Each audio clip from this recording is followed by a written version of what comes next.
Hemos visto en los temas precedentes que los caracteres cuantitativos están determinados por una gran cantidad de loci, teóricamente un número infinito de loci. Pero desde los años 60 del siglo pasado ya ha habido diversos intentos para desarrollar métodos que nos permitan conocer, discernir cuáles eran los loci que estaban involucrados, que afectaban a los distintos caracteres cuantitativos. A estos loci en los caracteres cuantitativos los conocemos con el nombre de QTLs. En este tema definiremos qué es un QTL, cómo deben ser los marcadores genéticos necesarios para detectarlos y hablaremos de principios generales de detección y cartografía de QTLs. Nos centraremos básicamente en el análisis de asociación a nivel poblacional, o Genome-Wide Association Studies, o GWAS. Los tres primeros diseños o métodos, desequilibrio entre familias, diseño nietas, cruce entre líneas distantes genéticamente, diseño F2 y gen candidato, son tres aproximaciones que están muy vinculadas a los microsatélites y en la actualidad pues se utilizan ya muy poco, si es que se utilizan algo. Un QTL, o Quantitative Trait Locus, es un gen o segmento de ADN que afecta a un carácter cuantitativo. Como veis, la definición es relativamente imprecisa, puesto que decimos gen o segmento de ADN. No decimos exactamente qué es. ¿Cómo se detectan? Pues necesitamos marcadores genéticos, es decir, banderolas o puntos de referencia en el genoma que nos permitan investigar qué es lo que pasa en su entorno, ver si en el entorno del marcador genotipado vamos a encontrar algún locus que pueda afectar al carácter cuantitativo. En el esquema adaptado de Balding vemos la relación entre el fenotipo y el marcador.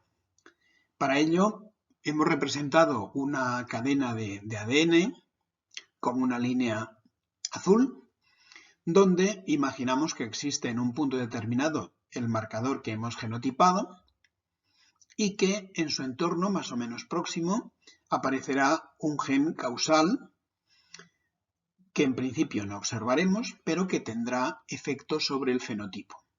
Fijaos que la relación entre el gen causal y el fenotipo sería una asociación directa.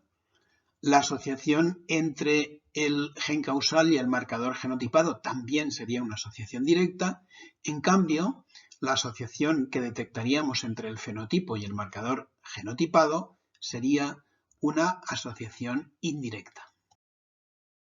¿Cuál es la razón para detectar QTLs? Pues es algo que resumieron Falconer y McKay en su libro de 1996 y en principio pues el primer punto sería desarrollar una teoría de genética cuantitativa más realista cuando se conociera el número de genes y sus características estructurales y funcionales. Bien, esto en la actualidad se conoce o se sabe una cosa muy clara, que es que los caracteres cuantitativos están determinados por una gran cantidad de loci. Esto sí que ha sido perfectamente comprobado, pero tampoco se ha avanzado en exceso en lo que sería una nueva teoría de genética cuantitativa que incluyera pues toda esta información. Otra de las utilidades de esta detección de QTL sería identificar alelos que causan predisposición a padecer enfermedades multifactoriales, como por ejemplo son las cardiopatías, la diabetes, también problemas como la esquizofrenia, pero también procesos fisiológicos de interés. Y en tercer lugar, Falconer y McKay argumentaban que en la detección de QTLs podrían mejorar la eficiencia de la selección en aquellos caracteres de baja heredabilidad y que pudieran medirse solo en un sexo o cuya medida fuera muy cara. Bien, esto no se ha orientado de la manera que se pensaba en ese momento, sino que se ha dado lugar o ha dado paso a lo que se conoce con el nombre de selección genómica, que no requiere estrictamente la detección individualizada de los QTLs. pero sí incorpora la información molecular. ¿Qué características debe tener un marcador genético? Pues posiblemente las hayáis visto en genética de poblaciones y simplemente las veremos de forma muy rápida, ¿no?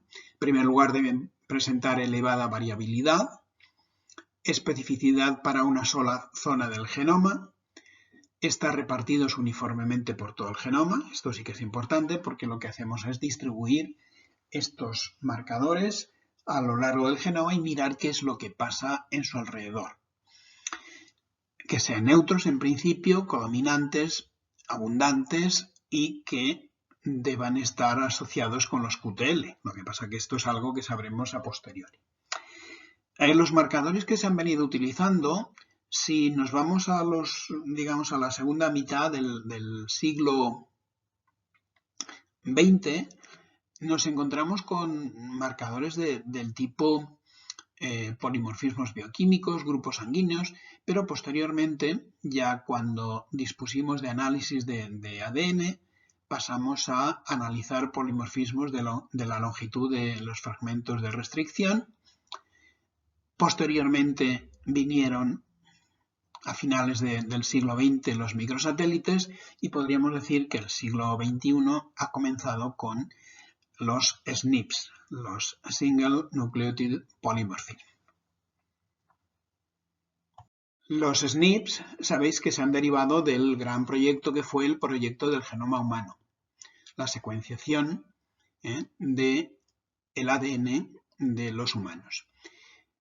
Posteriormente a esta secuenciación, que estableció pues, una gran cantidad de tecnologías, se hizo la secuenciación de diferentes especies y, conocida la secuencia, pues se pudo detectar, se pudieron encontrar diversos polimorfismos de tipo SNP y no solamente se pudieron detectar estos polimorfismos, sino que además se pudieron localizar con una elevada precisión.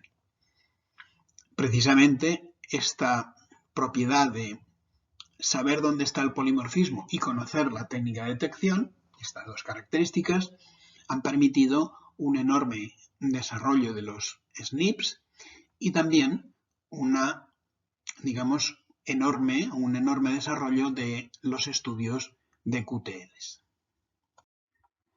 Vamos a ver con un poco más de detalle los tipos de asociación que existen entre la mutación funcional y el marcador genético.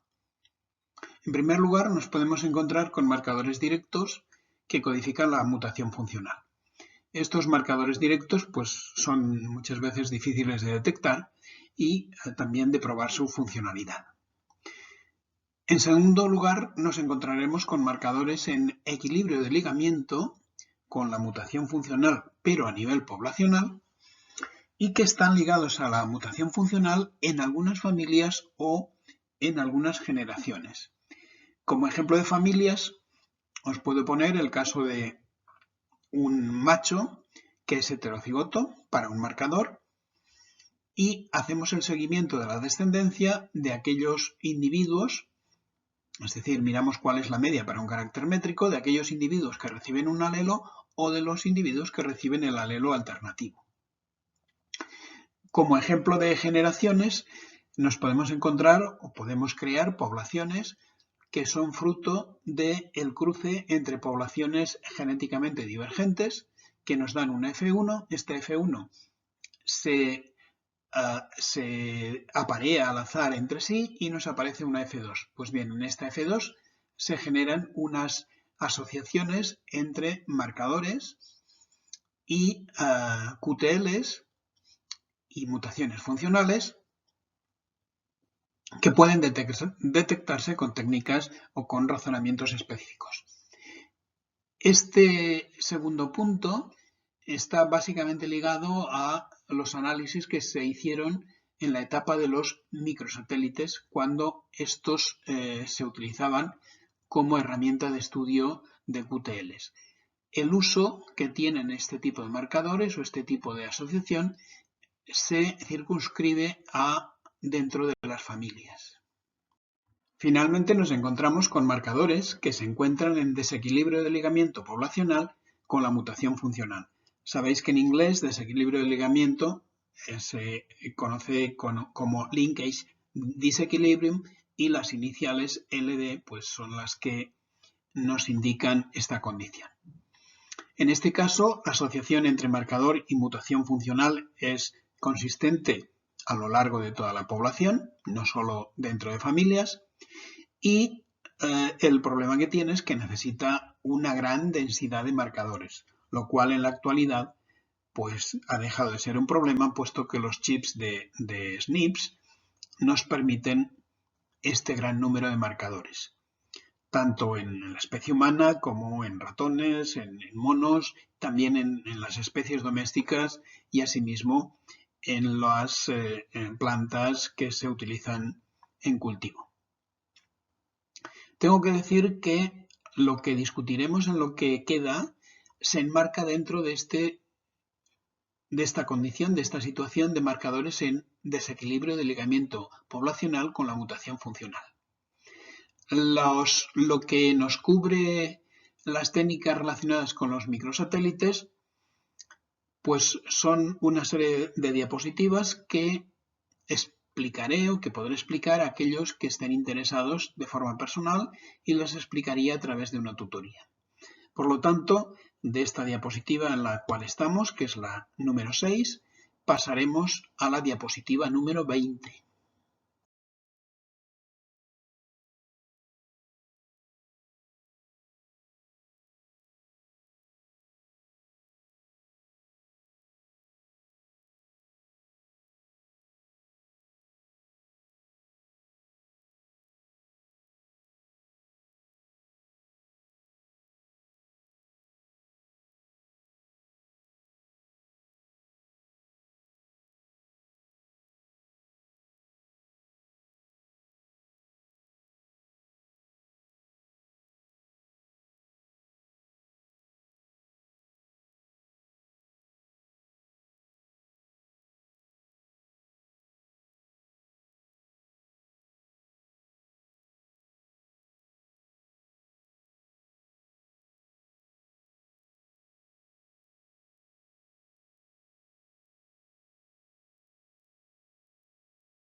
Es probable que vosotros hayáis visto en algún periódico alguna noticia semejante a esta. Yo he elegido, pues, al azar, una que salió en The Telegraph, me llamó la atención la fotografía, pero sobre todo la noticia en sí. Dice, los doctores señalan genes conectados con la diabetes de tipo 2. Y dicen que han encontrado una serie de genes asociados con la enfermedad. En primer lugar, fijaos que esto nos indicaría que la diabetes es una enfermedad realmente poligénica y en segundo lugar, lo que también nos indica es que existen metodologías para detectar un perfil de DNA relacionado con esta enfermedad, con la expresión de la diabetes. La fotografía de la diapositiva anterior se correspondía con una imagen de lo que serían la técnica inicial de secuenciación por Sanger, pero actualmente nos encontramos pues ya en la segunda, tercera generación de secuenciadores y en esta segunda generación de secuenciadores ha permitido detectar un gran número de variantes de tipo SNP, variantes que son dialélicas y que, como os he dicho, pues se pueden encontrar en todas las especies animales y vegetales. Una característica es que la secuenciación del genoma de todas estas especies ha permitido identificar cuál es la posición de todas estas variantes, de todos estos SNPs que, repito, tienen una naturaleza dialélica. Los SNPs no se analizan de forma independiente, sino que tecnológicamente se han creado unos chips, unas pequeñas placas, en las cuales se permiten el análisis simultáneo de decenas, incluso de cientos de miles de variantes de SNPs en cada muestra de ADN que nosotros ponemos. Aquí os he puesto como ejemplo pues uno de los secuenciadores, es el Illumina HiSeq 2000, pero también os he puesto cómo sería la secuencia, la imagen que nos ofrecería este secuenciador para un trozo de DNA, de ADN, de la especie equina, Equus cavalus. Para ilustrar las ideas fundamentales en GWAS, he tomado la figura de Baldwin, en la cual se asume, simplemente por simplificar, haploidía. Entonces vemos que existe una mutación ancestral que puede afectar a una enfermedad, a un carácter cuantitativo, y que esta mutación ancestral se produjo hace muchos años y vamos siguiendo, nosotros nos encontramos con lo que son descendientes del individuo que tuvo esa mutación ancestral y como lo que vamos a analizar va a ser lo que vemos en la generación presente, no en generaciones pasadas, lo que vemos es, o lo que esperamos ver, es que los individuos descendientes del que tuvo la mutación ancestral tengan dicha mutación en una proporción, una frecuencia mayor que la que se encuentra la mutación en el resto de la población. Si miramos a la derecha, lo que veríamos es que, bueno, también había habido una mutación, pero que era mucho más reciente, solo había dado lugar a 2 individuos con la mutación y entonces, al tener que analizar en la generación presente, pues la mutación y también los otros individuos, pues esta mutación sería difícil de localizar, difícil de detectar. Se ha comentado que para las pruebas de GWAS es necesario que exista desequilibrio de ligamiento. Entonces, lo primero que nos podemos plantear es que si realmente ese desequilibrio de ligamiento se presenta, existe evidencia experimental en las poblaciones biológicas. Os presento aquí 3, digamos, ejemplos. Uno de ellos que abarca 3 poblaciones de humanos y 2 más, uno que corresponde al maíz y otro que corresponde al vacuno de leche. A esas vacas blancas y negras que, como os he dicho alguna vez, se llaman frisonas o Holstein. Bien, vemos también que el desequilibrio de ligamiento se puede medir a través de R cuadrado o a través de D'.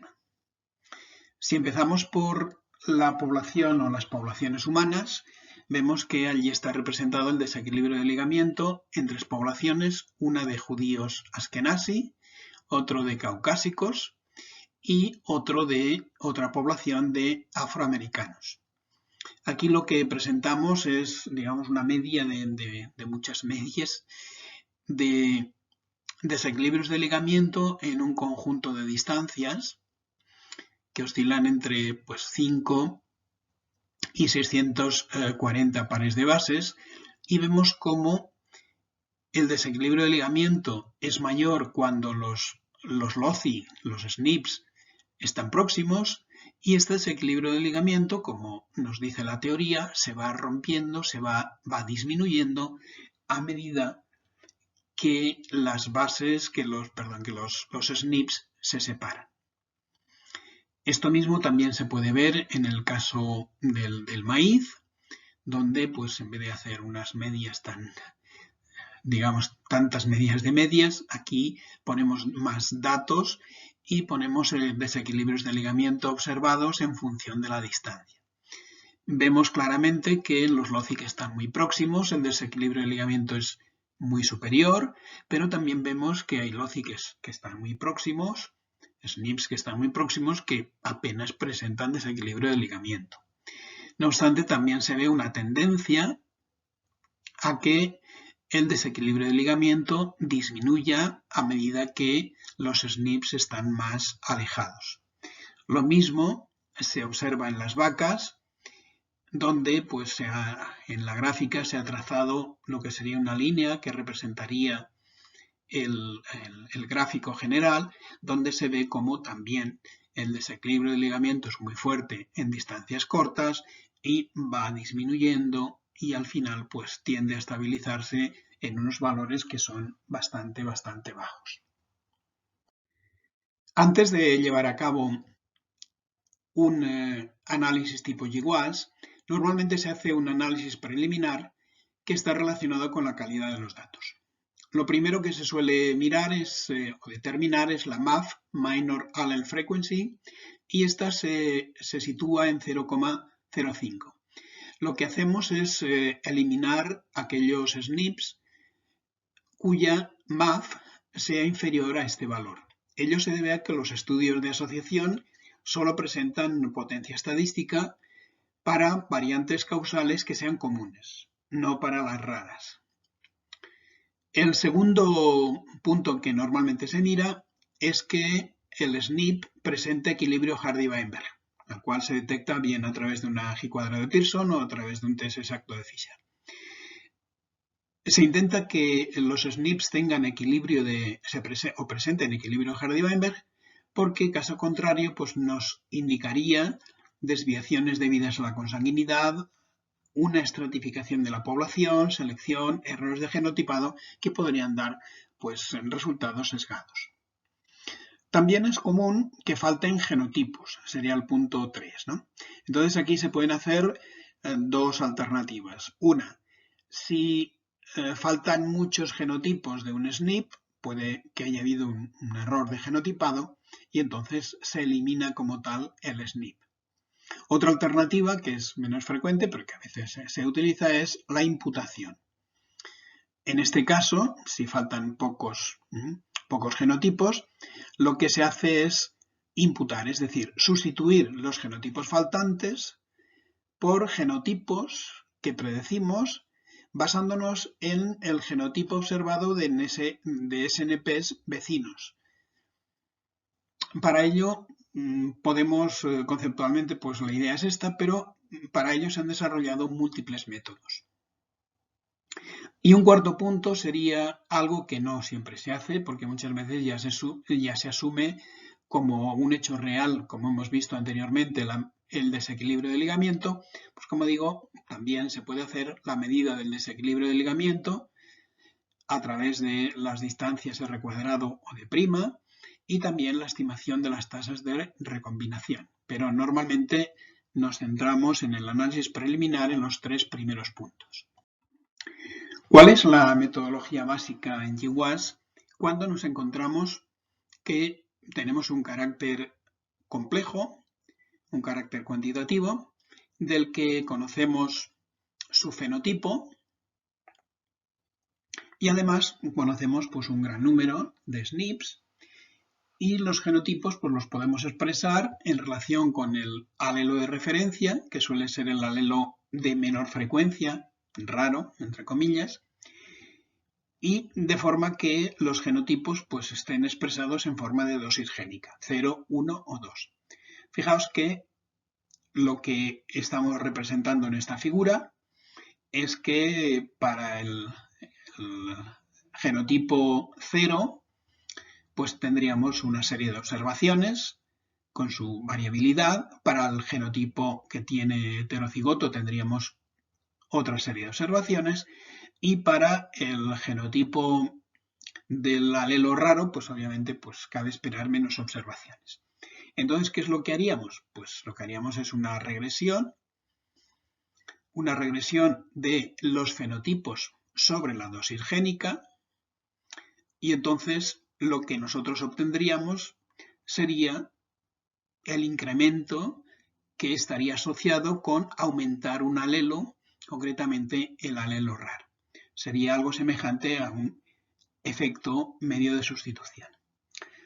¿Cómo se contrastaría si realmente el coeficiente de regresión es distinto de 0? Pues se contrastaría a través de una prueba T o de una prueba F, y si nos saliera significativo nos indicaría que este coeficiente de regresión sería distinto de 0 y a su vez esto nos indicaría que el SNP tiene un efecto sobre el carácter cuantitativo, le llamaríamos un QTL. Esta idea ya la vimos que la desarrolló Fisher la planteó Fisher para definir el efecto medio de sustitución y en principio pues es bastante simple. Pero la metodología estadística resulta bastante complicada, en primer lugar porque tenemos muchos SNPs, tenemos que hacer un gran número de contrastes y esto pues siempre tiene problemas de falsos positivos. Además, otro problema que a veces nos encontramos es que si os fijáis en la figura, nos encontramos que la varianza en los tres genotipos pues es distinta, sería muy grande en el genotipo del alelo común, el genotipo que está marcado como dosis génica 0, un poco más pequeña en el heterocigoto y todavía más pequeña en el homocigoto del alelo raro. Además, si hacemos la predicción, vemos que la recta pues quedaría fuera de lo que serían los dos valores observados, que estarían por debajo de la recta, lo cual pues nos llevaría a pensar que a lo mejor la relación no era lineal, cuando lo que se asume es una relación lineal. Por otra parte, también muchas veces se hacen regresiones pues simples y a lo mejor en casos donde las varianzas pues son heterogéneas, como podría ser en este caso, la regresión debería ser pues con métodos robustos, ¿no? Que permitieran, digamos, dar unos resultados fiables cuando las varianzas son heterogéneas. Vamos a recordar algunos conceptos estadísticos que ya os los han explicado, pero que es bueno traerlos a colación en este momento. Fijaos que la hipótesis nula puede ser verdadera o puede ser falsa, no lo sabremos. Pero nosotros a través del test estadístico, imaginad que sea un t-test, un test T, o sea simplemente una F para detectar una regresión, para decir si es significativa o no la regresión, lo que nosotros podemos hacer es aceptar o rechazar la hipótesis nula. Si la hipótesis es verdadera y la aceptamos, hacemos una decisión correcta, pero fijaos que por la propia construcción del test vamos a tener que rechazar una serie de valores que pertenecerían a la distribución de la hipótesis nula, pero que lo rechazaremos. Rechazaremos aquellos valores que estén por encima del nivel de significación. Entonces esto nos puede dar lugar a errores de tipo 1, que llamamos alfa, o lo que es también falsos positivos. Existe también la posibilidad de falsos negativos y esto estaría relacionado con la potencia del test, pero de momento no nos interesan. Lo que sí que nos interesa es que el hecho de establecer un nivel de significación nos va a originar falsos positivos. La tabla inferior quiere poner énfasis, demostrar que a medida que aumenta el número de contrastes, es decir, el número de test, en este caso hacemos un test por cada SNP. Fijaos que imaginad que hemos utilizado un chip con 50.000 SNPs o, si queréis, un chip con 300, incluso con 600.000 SNPs y que tenemos que hacer pues 600.000 contrastes o 50.000 contrastes. En cualquiera de los casos son muchos contrastes. Fijaos que la probabilidad de no ser significativo, de no encontrar contrastes significativos cuando aumentamos el número de contrastes, cuando llevamos a un n que sea muy grande, fijaos que es una probabilidad muy pequeña, es 1 menos alfa elevado a la n. Mientras que la probabilidad de encontrar valores significativos, que para un contraste es alfa, va aumentando hasta 1 menos alfa elevado a la n, que como veis es un valor que cada vez va creciendo, puesto que 1 menos alfa elevado a la n se va haciendo cada vez más pequeño. ¿Qué podemos hacer para no obtener falsos positivos o una tasa muy elevada de falsos positivos cuando hacemos un contraste de múltiples SNPs, de múltiples SNPs? Pues el planteamiento sería asumir un error tipo 1 de falsos positivos global para todos los SNPs de 0,05. Entonces, la tasa de falsos positivos no debería ser en conjunto superior a esta. ¿Cómo tendría que ser el error tipo 1 del contraste en cada SNP? En este caso lo vamos a llamar alfa prima. Pues debería satisfacer, como veis aquí, pues que alfa, el error tipo 1 global, sería igual a 1 menos alfa prima elevado a la n, que es el valor que habíamos visto en la tabla anterior. Otra alternativa sería establecer un alfa prima que es alfa dividido por n. Fijaos que esto se llama la corrección de Bonferroni y nos lleva a que el alfa prima es muy pequeño cuando son muchos los contrastes, y se ha visto que esta estrategia es muy conservadora cuando los SNPs o los SNPs están muy estrechamente ligados, es decir, están muy próximos.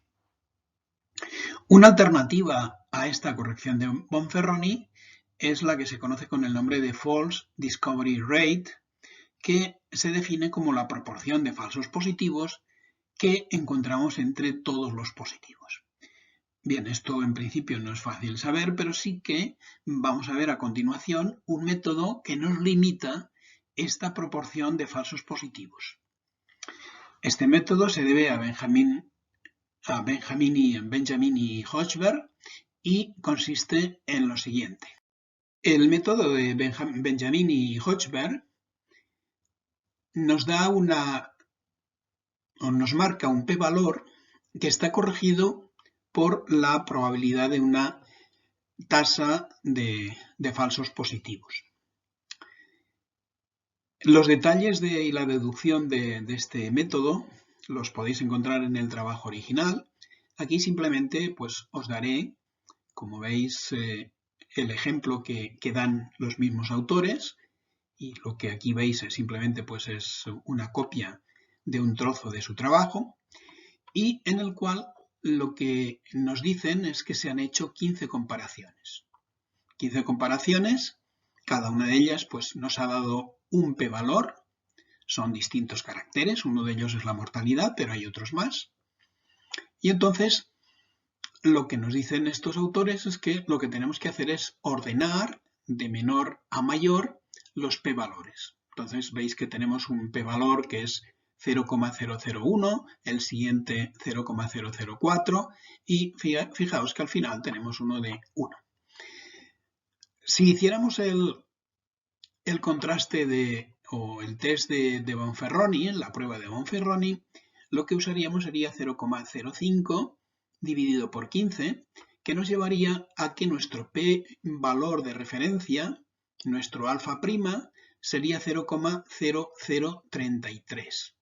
Los valores que estuvieran por debajo, los p-valores que estuvieran por debajo de esta cifra se declararían significativos y los otros pues serían no significativos. ¿Cuál es la alternativa que proponen Benjamin y Hochberg? Pues bueno, lo que nos dicen es que podemos controlar la False Discovery Rate, los falsos positivos, con una p-valor global de 0,05, pero para ello tenemos que hacer lo que nos dicen. Nos dice que tenemos que calcular unos p sub i que serán 0,05 por i, y irá de 1 hasta 15, siempre dividido por 15. Y vamos a comparar los valores que nos sale al hacer esta operación con el p-valor observado. Entonces fijaos que si los vamos haciendo todos, llegaremos a un momento, concretamente en el p-valor cuarto. Repito que hemos empezado por el p-valor más alto, por el p-valor de 1, pues cuando lleguemos al p-valor cuarto, el p-valor cuarto es 0,0095. Este p-valor será menor o es menor que la cantidad que hemos calculado que corresponde a 0,05 por i partido por 15. En este caso sería 0,05 multiplicado por 4 y dividido por 15. Esto es 0,013, que si os fijáis es un valor que es superior a 0,095, pero es el primer valor en el que el p-valor observado es menor que el calculado de acuerdo con esta fórmula que os acabo de comentar, 4 partido por 15 multiplicado por 0,05. Pues bien, este sería 0,013, sería el umbral, de hecho cogeríamos 0,095 y todos los p-valores inferiores a 0,095 serían los que consideraríamos significativos y los que estarían por encima de 0,095 o 0,095 no los consideraríamos significativos. Fijaos que de esta manera, entre los 15 p-valores consideramos significativos los 4 primeros, mientras que si hubiéramos aplicado el criterio estándar, hubiéramos considerado como significativos pues 1, 2, 3, 4, 5, 6, 7, 8, los 9 primeros. Obviamente es un procedimiento más restrictivo y que nos va a reducir, nos va a limitar la posibilidad de tener p-valores que sean falsos positivos o que nos conduzcan a conclusiones que se consideren falsos positivos. ¿Cómo se presentan habitualmente los resultados de un YWAS? Os he puesto aquí un ejemplo reciente de un artículo en el que se estudiaba la altura de la planta y la longitud del panículo en el caso del arroz. Sabéis que se llama científicamente oriza sativa y entonces la forma habitual de presentarlos es haciendo lo que se conoce con el nombre de Manhattan Plots. Manhattan Plots pues viene del skyline de Nueva York, en concreto de la zona de Manhattan, y estos plots lo que contienen son la información de todos los p-valores en cada uno de los cromosomas. Fijaos que OSA nos indica que son cromosomas de oriza sativa y fijaos que tenemos aquí 12 pares cromosómicos. Entonces los valores se presentan, pero como los p-valores son valores muy pequeños, lo que se hace es transformarlos en menos logaritmo decimal del p-valor y así tenemos unos valores que son positivos. Lo que habitualmente también se hace es marcar un nivel de significación, que en este caso podemos ver que es el menos log 10 es 4, y entonces esto se corresponde con un nivel de significación de 0,0001. Entonces, ¿qué podemos ver? Pues todos los puntitos que están por debajo de la raya que nos marca el nivel de significación corresponden a SNPs que no han tenido influencia, es decir, que no son significativos y por lo tanto no han tenido influencia sobre el carácter complejo. En cambio, podemos observar que en el caso de la altura de la planta, pues en el cromosoma 6 existen una serie de SNPs que claramente han dado unos valores significativos. También existen otros, por ejemplo en el cromosoma 7, tenemos en el cromosoma 5 y digamos que por los pelos tenemos también uno en el cromosoma 2. Esto sería el Manhattan Plot, que es un procedimiento bastante habitual. Y a la derecha tenemos la representación a través de los QQ plots. Esto es una técnica derivada del contraste de la normalidad y se contrastan aquí los valores observados versus los esperados, puesto que se asume que y se ve que el conjunto de los p-valores se aproxima a una distribución normal. Entonces, en concreto, sus menos logaritmo en base 10. Entonces, para contrastar en una distribución normal, para contrastar si hay puntos que se desvían de la distribución, que están en una de las dos esquinas, pues podemos hacer un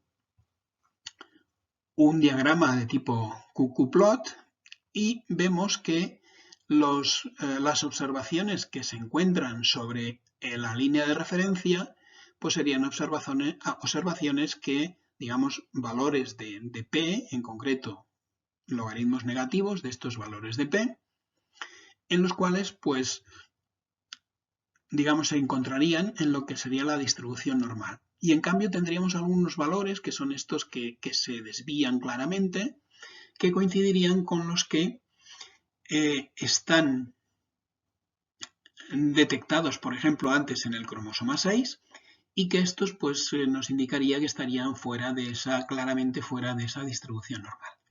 Bien, en uno y en otro caso, pues llegaríamos a la conclusión de que identificando cuáles eran los SNPs correspondientes, esos eran los que estaban influyendo sobre el carácter cuantitativo, en este caso la altura de la planta del arroz, o en la figura inferior la longitud del panículo, también del arroz. Cuando en vez de tener un carácter que tiene una distribución cuantitativa, como el que hemos visto antes, nos encontramos con una situación como tener la enfermedad o no tener la enfermedad, es decir, tener la enfermedad lo llamaríamos case, caso, versus no tenerla, que sería el control. Entonces, si nosotros tenemos el riesgo, que sería el cociente de casos versus total, es decir, casos más controles, y conocemos el riesgo para una serie en cada uno de los genotipos, podemos hacer una regresión del riesgo sobre la dosis génica. En este caso, lo que vemos es que el riesgo disminuye con la dosis génica y también vemos que, bueno, existe una aditividad, una situación de aditividad bastante marcada, puesto que el heterocigoto, el riesgo del heterocigoto sería prácticamente intermedio al riesgo de los dos homocigotos. El problema que tiene este test es que no tiene potencia en caso de sobredominancia y frente a este test, que habréis visto que se llama test de Cochrane-Armitage, una alternativa que podríamos hacer sería utilizar la regresión logística. En este caso, el riesgo se transforma a una función logit. Según veis aquí, no hace falta que la recordéis, y esta función logit se regresaría sobre el número de alelos del genotipo, es decir, se pondría en función de la dosis génica. A veces tenemos los datos expresados como si fueran una tabla de contingencia, donde por una parte tenemos casos y controles, y por otra parte tenemos los genotipos, en este caso A1A1, A1A2, A2A2. Imaginad que los datos son los que tenéis ahí y entonces podríamos calcular cuáles son los riesgos. Los riesgos, recordad que era el número de casos versus el total. Entonces, en el caso del genotipo A1A1, el riesgo sería el 18,4%, A1A2 10,6%, A2A2 5,9%. Obviamente, lo que queda claro es que el alelo A2 implica, por lo tanto el genotipo A2A2 implica un menor riesgo. En este caso, no utilizaríamos ninguno de los test que hemos visto hasta ahora, sino que haríamos una cosa muy simple, que sería un test exacto de Fisher, o incluso, pues si queréis, una prueba de G cuadrado si todos los valores, tanto de todos los efectivos, tanto de casos como de controles en los distintos genotipos, pues fueran valores relativamente grandes. Si hay alguno que está por debajo de 5, pues se recomienda, por ejemplo, hacer un test exacto de Fisher, que sería el caso que nos ocupa. Cuando analizamos también casos y controles, como en el caso anterior, podríamos recurrir a una técnica que se llama Transmission Disequilibrium Test, TDT, que en realidad es una familia enorme de test distintos, cuya idea básica es que los alelos marcadores asociados con la enfermedad tendrán una probabilidad elevada de ser transmitidos a la descendencia afectada. Entonces lo que se hace es comparar frecuencias. No obstante, es un test que no desarrollaré, pero si alguno de vosotros quiere que le explique esta diapositiva y la siguiente con algo de detalle, pues como siempre me puede pedir una tutoría y lo haremos. Obviamente no será, digamos, contenido de examen. Aquí se presenta un caso concreto de TDT, de test TDT, y como os he dicho antes, no lo voy a explicar en detalle, ni tampoco sin detalle, y lo que os emplazo es que aquellos que estáis interesados, pues quedemos para una tutoría. La estratificación de la población es un fenómeno que nos puede generar falsas asociaciones entre el genotipo y el fenotipo. Fijaos que si nos centramos en la gráfica que os he puesto, podríamos concluir fácilmente que en los casos el alelo, entre comillas, el alelo azul, sería mucho más frecuente que en los controles. Es decir, que el alelo azul nos predispondría a tener pues, la enfermedad. En cambio, si analizamos de dónde proceden las muestras, veremos que entre los casos son muy frecuentes los individuos que vienen de la población 1, son más frecuentes los individuos que vienen de la población 1 y menos los que vienen de la población 2. Cuando lo que sucede es que en la población 1 el alelo azul, digamos, es mucho más frecuente que en la población 2. Y esto en conjunto pues, nos puede generar esa falsa impresión de que el alelo azul estaría relacionado con los casos, mientras que el rojo estaría con los controles. No es el caso, y esto siempre hay que tenerlo muy presente y se han desarrollado muchísimos métodos para intentar controlar los efectos de esta estratificación. Algunos de ellos los veréis en la práctica que haremos sobre GWAS. Bien, una vez que hemos visto los métodos para hacer estudios de asociación, vamos a poner algunos ejemplos. Os he elegido un paper que ya es un poco antiguo, pero tiene 10 años, pero que en su momento pues, fue un paper importante y donde se hablaba de los estudios de GWAS y la evaluación del riesgo de enfermedad. Fijaos que habla de los caracteres complejos y quien ha escrito este paper pues es una señora, una doctora que se llama Terry Manolio y que trabaja en genética humana. Esta figura es del mismo paper que os he comentado en la diapositiva anterior, es de Terry Manolio y ya en 2010 pues reflejaba los distintos SNPs que se habían encontrado en cada una de los cromosomas humanos y que estaban relacionados con distintos tipos de enfermedades. Como podéis imaginar, el número de SNPs que son conocidos ahora y que determinan que están asociados con enfermedades es infinitamente superior. El mapa que veis en la actualidad es infinitamente más denso.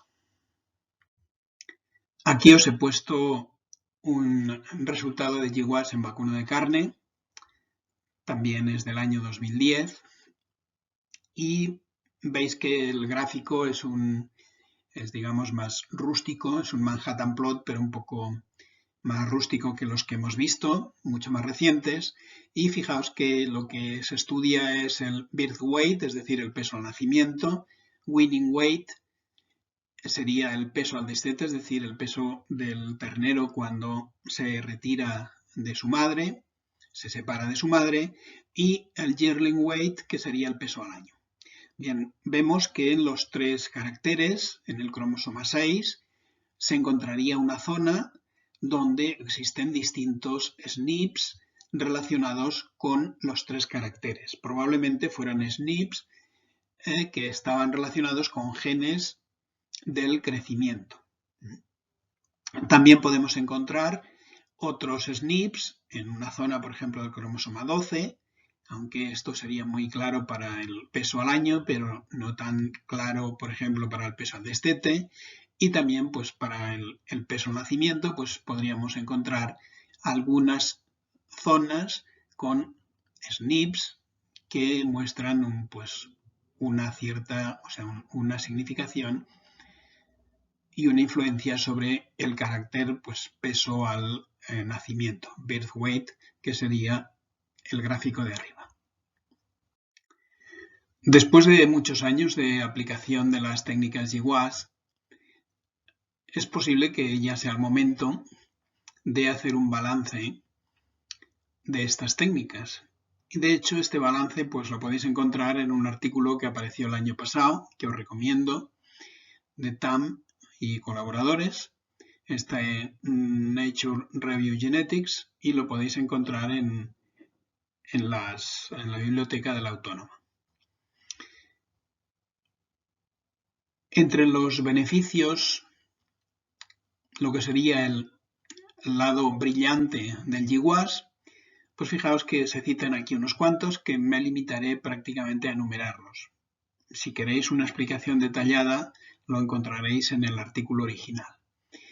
Fijaos que una de las cosas importantes es que se han identificado nuevas asociaciones de Single Nucleotide Variation. Fijaos que esto es un concepto más general, pero sería equivalente a SNP. Se han descubierto nuevos mecanismos biológicos asociados con los SNPs. Se han hecho distintas aplicaciones clínicas. Se conoce mejor la variación étnica de los caracteres complejos. Es relevante también, puesto que se han desarrollado técnicas especiales y sobre todo chips muy representativos para el análisis de variantes raras. Fijaos que inicialmente estaba centrado en variantes comunes. También permite la identificación de enfermedades o de genes que causan enfermedades tanto oligogénicas como monogénicas. Es relevante para el estudio de la variación estructural. Tiene múltiples aplicaciones más allá de lo que es la identificación de genes. Y otra cosa importante es que se han generado distintos programas, distintos pipelines para analizar y manejar toda esta información que permite hacer los estudios de asociación. Entre estos programas encontraréis en el paper que se cita Plink, que es el que nosotros utilizaremos en la práctica para que entendáis mejor la mecánica y también cómo funciona un programa o un procedimiento de un estudio de Genome-Wide Association Analysis. También otra cosa importante es que permiten compartir los datos que además se hacen públicos para toda la comunidad, digamos, de investigación mundial. No obstante, también tenemos el lado oscuro, es decir, aquellas cosas que no se han podido solucionar del todo. No funciona como se esperaba en la predicción de las enfermedades, por lo que os he comentado de que el camino entre lo que es el gen y lo que es el fenotipo de la enfermedad o el fenotipo de un carácter productivo, es un camino largo que no se conoce a fondo. También a veces no da señales reales. El problema de la estratificación de la población todavía no está completamente resuelto. El problema que no está resuelto y que parece ser que en un inmediato futuro tampoco se resolverá será qué hacer con las mutaciones ultra raras. Tampoco incorpora de momento lo que sería la información de la epistasia. Tampoco detecta directamente lo que son los genes o variantes causales de los caracteres complejos. Y otro problema que en su día veremos, que comentaremos, es la heredabilidad perdida o misinheritability. Para finalizar, simplemente os quiero comentar que cuando se detecta un gen, cuando hemos hecho nuestro Manhattan Plot, hemos detectado cuáles son los SNPs que determinan el carácter complejo, pues queda un largo trabajo por hacer. Fijaos que aquí os he puesto el flujo de un proceso típico desde el GWAS hasta la anotación. Obviamente no es la única alternativa, pero aquí por lo menos lo que os quiero hacer ver es que cuando se detectan los QTLs mediante GWAS, después queda un largo proceso que se puede hacer de distintas maneras y que creo que queda fuera de una asignatura de genética cuantitativa. Entonces, espero que en otras asignaturas pues, os puedan explicar algunas de las técnicas, o mejor todas, las que permiten ir desde lo que es el QTL hasta la anotación del SNP. Hasta aquí sería todo lo que os quería comentar sobre GWAS.